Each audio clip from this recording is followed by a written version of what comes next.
बहुत दिनों पहले गरीब गांव नाम का एक गांव हुआ करता था। उस गांव में सारे गरीब लोग ही रहा करते थे। गरीबी तो उन लोगों की नस नस में बहती थी। वो सब पुरखों से गरीब थे। गांव के ज्यादातर लोग खेती बाड़ी करते थे और उसी से उन लोगों का घर चलता था। कुछ लोग मजदूरी भी करते थे। आसपास के गांव वाले गरीब गांव के लोगों को बहुत नीच नजर से देखते थे। कभी किसी को कोई काम के लिए गरीब गांव आना भी पड़ता था तो वो झिझकते थे। अरे यार बबुआ, कहाँ जा रहा है सुबह सुबह? गरीब गांव जा रहा हूँ चाचा। ठीक ठीक ठीक ठीक ठीक, सुबह सुबह उस मनहूस जगह पे क्यों जा रहा है? घर के बाहर गंदगी हो गई है चाचा, वहाँ से किसी आदमी को लाके गंदगी साफ करवाना है। अच्छा ठीक है, लेकिन वहाँ किसी को छूना मत। गरीब है सब के सब, पता नहीं कहाँ कहाँ भटकते हैं और क्या खाते हैं। नहीं नहीं चाचा, आप चिंता मत कीजिए, मैं हाथ और नाक ढक कर ही जाऊंगा वहाँ। इसी तरह गरीब गांव के लोगों का अपमान किया जाता था। उस गांव के बेचारे गरीब लोग चुपचाप अपमान सहते थे। लेकिन वो कहते हैं ना, सबका टाइम आता है। गरीब गांव में एक नई जनरेशन आ गई। बिट्टू, मधु, रघु, रतन और गुड़िया, ये पांचों बच्चे रोजमर्रा की गरीबी से परेशान हो गए। क्या फालतू जगह है ये, ठीक से ना खाने को मिलता है और ना ही कुछ ढंग का पहनने का। हाँ, सही कहा बिट्टू, मैं भी परेशान हो गई हूँ। हमें और गरीब नहीं रहना है। लेकिन गरीबी चीज ही ऐसी है, आसानी से जाती ही नहीं।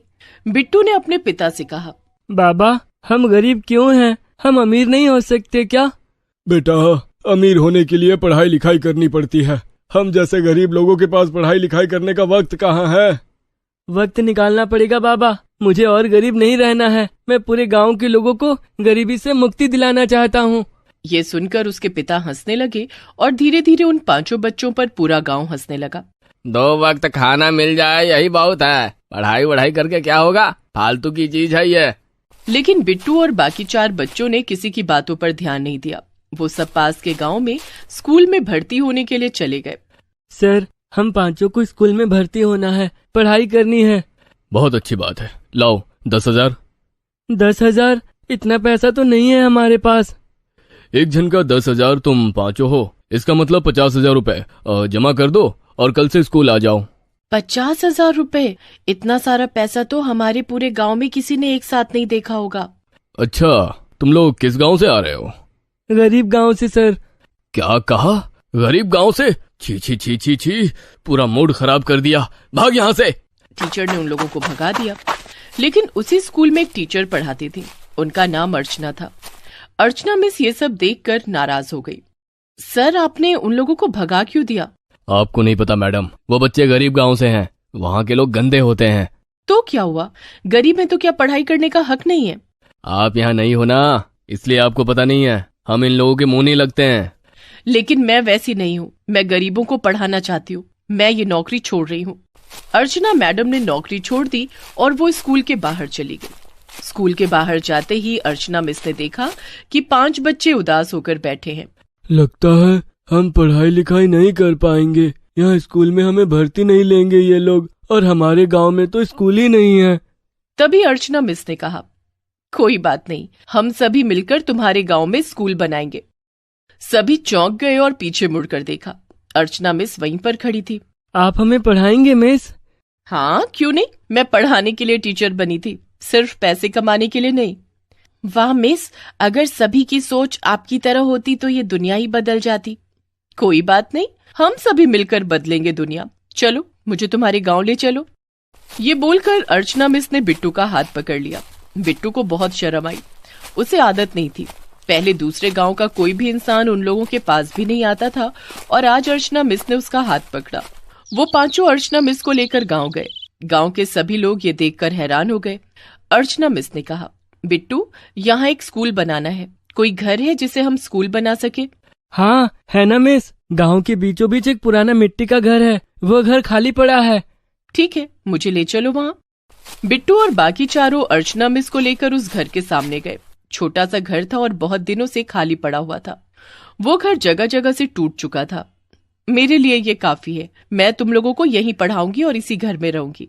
ठीक है मिस, तो फिर हम लोग आपके खाने पीने का इंतजाम कर देंगे। अच्छा, तुम लोग खाने में क्या खाते हो? हम तो सिर्फ रोटी और प्याज खाते हैं मिस। सिर्फ रोटी और प्याज? हाँ मिस, हम गरीब हैं, खेती बाड़ी करने के लिए हमारे पास ज्यादा जमीन भी नहीं है, लेकिन खेत में बहुत बड़े बड़े प्याज उगते हैं, हम वही बेचते हैं और वही खाते हैं। ठीक है, मैं रोटी प्याज ही खा लूंगी। तो फिर कल से हम यहाँ पढ़ने आ जाएंगे। कल से क्यों, आज से क्यों नहीं? चलो, मैं तुम लोगों को अभी पढ़ाना चाहती हूँ। उस मिट्टी के घर के अंदर अर्चना मिस 5 बच्चों को पढ़ाने लगी। धीरे धीरे गांव के बाकी बच्चे भी आने लगे। धीरे धीरे स्टूडेंट्स बढ़ने लगे और जगह की कमी हो गई और इतने में तेज बारिश भी आ गई। बारिश में मिट्टी का घर भीग गया और अंदर पानी आने लगा। अरे, यहाँ तो पानी ही पानी हो गया, अब हम नीचे बैठेंगे कैसे? वही तो, हमारे पास खाने के पैसे नहीं है, हम डेस्क और कुर्सी कैसे बनवाएंगे? सभी का दिल टूट गया। वो सब बड़ी उम्मीद के साथ पढ़ाई करने के लिए आए थे। बिट्टू घर लौट गया, उसका चेहरा उतरा हुआ था। उसके बाबा ने पूछा, क्या बात है बेटा, तू दुखी लग रहा है? हाँ बाबा, स्कूल में पानी घुस गया है, हम नीचे नहीं बैठ पा रहे हैं, लेकिन हमारे पास डेस्क और कुर्सी खरीदने के भी पैसे नहीं है, हम क्या करें? देख बेटा, जब कोई दिक्कत आए और हमारे पास कोई उपाय ना हो तब जुगाड़ लगाना पड़ता है। इसका मतलब हमें भी जुगाड़ लगाना पड़ेगा? हाँ बेटा, खैर लगता है इस बार थोड़ी ज्यादा कमाई होगी। खेत में बहुत बड़े बड़े प्याज उगे हैं, चल मेरे साथ तुझे दिखाता हूँ। बाबा बिट्टू को लेकर खेत में गए। बिट्टू के तो होश उड़ गए। उसने देखा खेत में उसके समान बड़े बड़े प्याज उगे हैं। ये देखते ही बिट्टू के दिमाग में एक आइडिया आया। अरे, हम ये तो कर सकते हैं। क्या बेटा? हम प्याज के डेस्क और कुर्सी बना सकते हैं, प्याज भीग भी जाएगा तो कुछ नहीं होगा। बिट्टू ने ये बात बाकी बच्चों को बताई। बच्चों की पढ़ाई के प्रति शिद्दत और चाह देखकर गांव के लोग भी उनकी मदद करने के लिए आगे आए और सभी अपने अपने खेत से उन्हें प्याज देने लगे और बच्चों ने प्याज से डेस्क और कुर्सी बना लिया और उन्हीं पर बैठकर पढ़ाई करने लगे और कुछ ही दिनों में वो स्कूल प्याज के स्कूल के नाम से फेमस हो गया। मंत्री जी के पास ये खबर पहुंच गई। क्या, प्याज का स्कूल? गरीब गांव के बच्चे प्याज के स्कूल में पढ़ रहे हैं, लेकिन उससे मुझे क्या? अरे सर, जरा सोचो, वहाँ कितने सारे वोटर हैं, उनकी मदद करोगे तो उनका वोट आपको ही मिलेगा। हाँ, ये तूने अकलमंदी की बात की है सुरेश, चल उनकी मदद करते हैं। मंत्री जी अगले दिन गांव में चले आए। ये पहले कभी नहीं हुआ था। सभी बहुत खुश हुए। मंत्री जी प्याज का स्कूल देखकर बहुत प्रभावित हुए और बच्चों का टेस्ट लेने के बारे में सोचा। उन्होंने तुरंत उनका टेस्ट लिया और सारे बच्चे पास हो गए।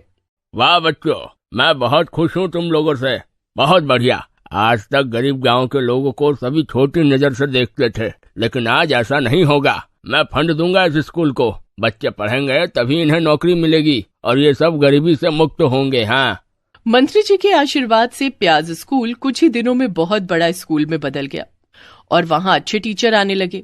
अर्चना मिस उस स्कूल की प्रिंसिपल मैडम बन गई और उस स्कूल से निकलकर सभी बच्चे अच्छे कॉलेज में आए और उसके बाद सभी को अच्छी खासी नौकरी मिली। धीरे धीरे गरीब गांव के सब लोग अमीर हो गए और गांव का नाम गरीब गांव से अमीर गांव हो गया और सभी खुशी खुशी रहने लगे। बाबा, आज आप चॉकलेट लाओगे ना? मुझे कितने दिनों से चॉकलेट खाने का दिल है। हाँ बेटी, तू अपनी बहन का ख्याल रख, मैं आते वक्त तेरे लिए चॉकलेट लेके आऊंगा। और माँ को भी साथ लेकर आइएगा ना? मोहन इसका उत्तर नहीं दे पाया। उसकी आंखों में आंसू आ गए। 2 महीने पहले अपनी दूसरी बेटी को जन्म देते हुए मोहन की बीवी सरला का देहांत हो गया था। राखी तब स्कूल गई हुई थी। स्कूल से लौटते वक्त राखी ने अपनी माँ के लिए एक चॉकलेट खरीदा था और घर आते ही उसने अपनी माँ को ढूंढना शुरू किया। माँ, कहाँ हो आप? मैं आपके लिए चॉकलेट लेकर आई हूँ। आपके पेट में हमेशा दर्द होता है ना? चॉकलेट खाने के बाद सब कुछ ठीक हो जाएगा माँ। लेकिन उसकी माँ तो घर में नहीं थी। राखी उसकी माँ को बहुत ढूंढने के बाद थक गई और उसने अपने पिता से पूछा, बाबा, माँ कहाँ गई? बाबा, माँ तो हर रोज यहीं पर मेरे लौटने का इंतजार करती है। तेरी माँ अब यहाँ नहीं रहती है बेटी, तेरी माँ चली गई है, आसमान का तारा बन गई है। आसमान का तारा बन गई है? लेकिन कैसे बाबा? आप माँ को लाओ ना, माँ के लिए मैं चॉकलेट लाई हूँ। तेरी माँ को नहीं ला सकता बेटी, तेरी माँ बहुत दूर चली गई है।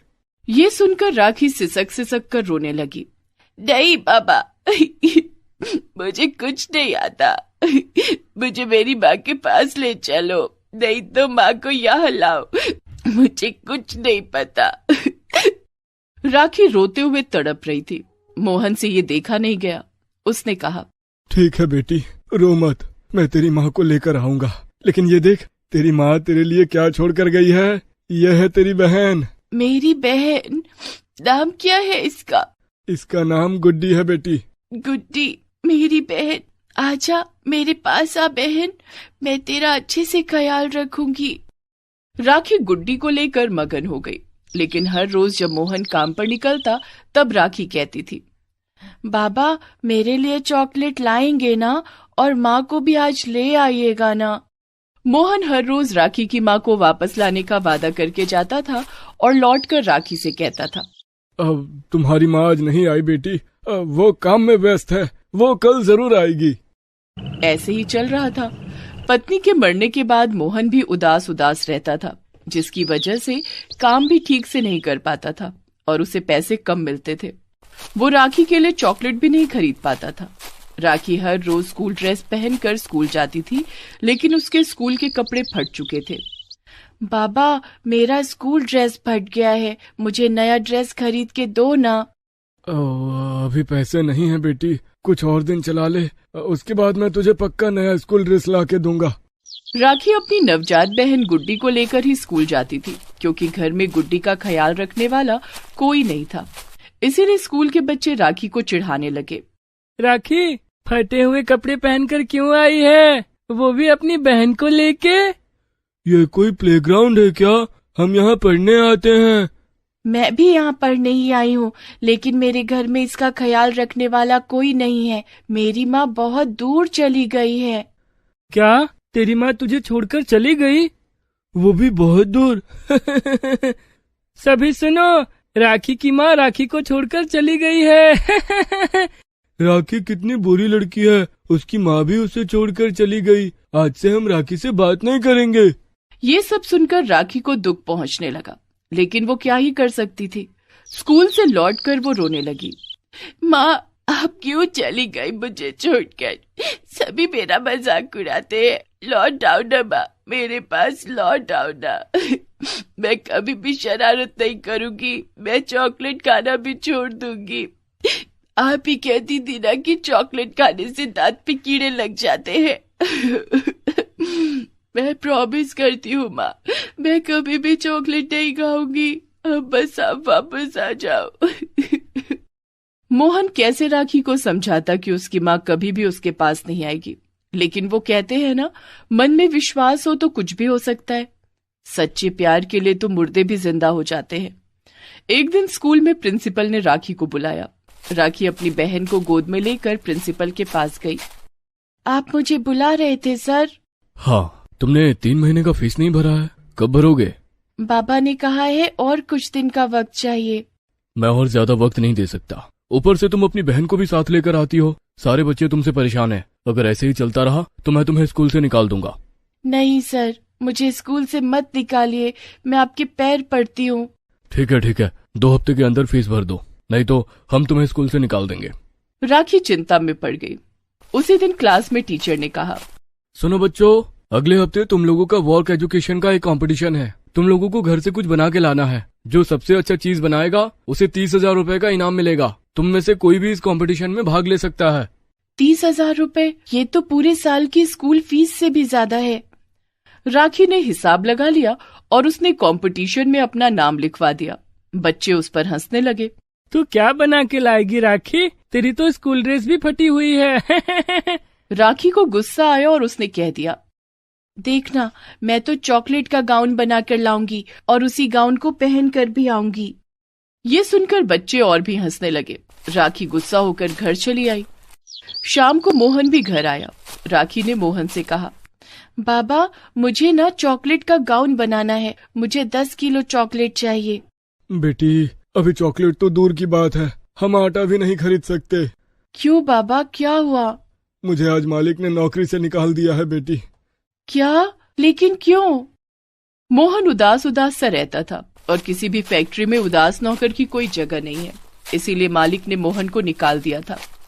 राखी का चॉकलेट गाउन बनाने का सपना मिट्टी में मिल गया। वो रात को अपनी बहन को सुलाकर घर के बाहर अपनी माँ की याद में रोने लगी। माँ, मैं हार जाऊंगी माँ, मैं चॉकलेट गाउन नहीं बना पाऊंगी, मुझे 30,000 रुपए भी नहीं मिलेंगे। मैं स्कूल की फीस भी नहीं भर पाऊंगी, मैं पढ़ाई भी नहीं कर पाऊंगी। ऐसे जिंदा रहने का क्या फायदा माँ, क्या फायदा। पूरी रात राखी रोती रही। अगले दिन वो स्कूल नहीं गई। बच्चे आपस में बातें करने लगे। राखी तो आज स्कूल ही नहीं आई। लगता है उसकी फट गई फट्टू। हाँ, बड़ी आई चॉकलेट का गाउन बनाने वाली, फट्टू कहीं की। चॉकलेट का गाउन कोई बना नहीं सकता, राखी तो बस फेंकती रहती है। इसी तरह राखी को लेकर हंसी मजाक होता रहा। उधर राखी हर रात माँ को याद करके रोती रही। मोहन काम पर नहीं जा रहा था। घर में बचे खुचे पैसे भी खत्म हो रहे थे। दूध खरीदने का पैसा नहीं था। गुड्डी भूख के मारे रो रही थी। कंपटीशन पास आ रहा था। अगले दिन स्कूल में कंपटीशन था। राखी के पास चॉकलेट का गाउन तो छोड़ो, फटे कपड़े के अलावा और कुछ भी नहीं था। रात को वो रोज की तरह अपनी माँ को याद करके रो रही थी। माँ, अब सब कुछ खत्म हो गया है, मैं हार मान रही हूँ माँ। जिंदगी की रेस में मैं हार गई। अब कहाँ हो, आप आती क्यों नहीं? मैं अपनी हार स्वीकार कर लेती हूँ माँ। लेकिन तभी कहीं से एक आवाज आई, नहीं बेटी, मेरी बेटी हार नहीं सकती। राखी चौंक गई। माँ, कहाँ हो आप? तभी सरला की आत्मा राखी के सामने आई। बेटी, मैं आसमान का तारा बन गई हूँ। मैं आसमान से सब कुछ देख रही थी। आज मुझसे तेरा दुख देखा नहीं गया, इसलिए मैं तेरे पास आई हूँ। मैं तुझे एक चॉकलेट गाउन देती हूँ। इसका चॉकलेट कभी नहीं पिघलेगा। सरला ने अपनी जादुई शक्ति से राखी को एक चॉकलेट गाउन दिया। राखी खुश होकर अपनी माँ के गले लग गई। अगले दिन वो चॉकलेट का गाउन पहनकर ही स्कूल में गई और सभी के होश उड़ गए। अरे, ये तो सच में चॉकलेट का गाउन बना कर लाई। वाह राखी, तेरा जवाब नहीं। राखी के दुश्मन अब उसके दोस्त बन गए। राखी ने कंपटीशन के 30,000 रुपए जीत लिए और स्कूल की पूरे साल की फीस भर दी। सभी राखी की फोटो खींचने लगे। उसमें से एक फोटो वायरल हो गया और उससे चॉकलेट गाउन को खरीदने के लिए अफरा तफरी मच गई। करोड़ों रुपए में राखी ने उस चॉकलेट गाउन को बेचा और उसके बाद से उसकी सारी प्रॉब्लम खत्म हो गई और वो अपनी बहन और पिता के साथ खुशी खुशी रहने लगी।